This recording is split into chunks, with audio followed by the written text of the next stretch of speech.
So Chris, it's been wonderful to have had this time connecting with you in Denver and me here in Singapore. In our conversations, I noticed that, you had some more wisdom to share with me, specifically around how leaders are at this time quite often jumping into action addiction, right?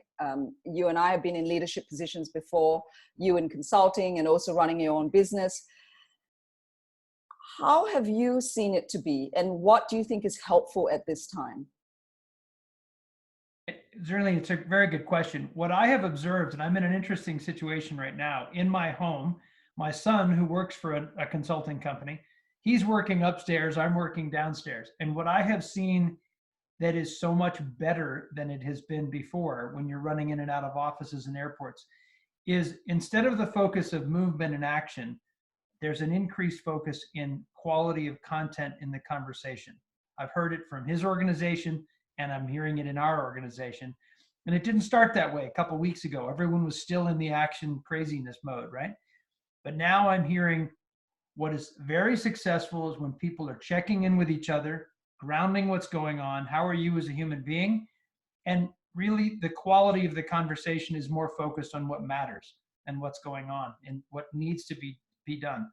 And that, I think, is a fantastic change. So if leaders, as leaders, make the transition from action addiction to focus, checking in on your team, how are they?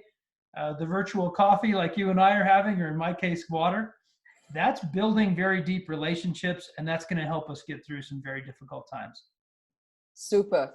And so if you had one tip, let's say, on how a leader could start a meeting, or to at least initiate that kind of intention setting, what would you suggest?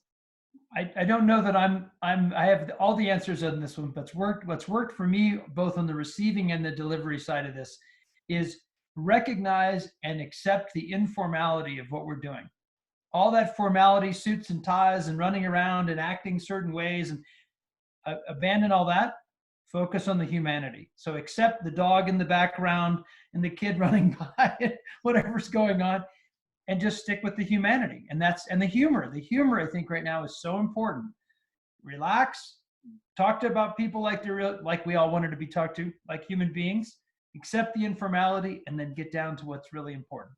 Super. I love it. So Chris, I know we were also speaking before, and I found out something I didn't know about you. And that is you speak Japanese. So, and also you still got many friends and of course family still in Japan. So what would you like to say to them? Taihen muzukashii, which means very difficult, right? They're going through very difficult times, so are we. But the Japanese are incredibly strong people, as many of the countries that we know are very strong people. We're all going to make it through this, and we're probably going to have more mindful, better relationships on the other side. Thank you so much, Chris. Hey, was great to catch up with you.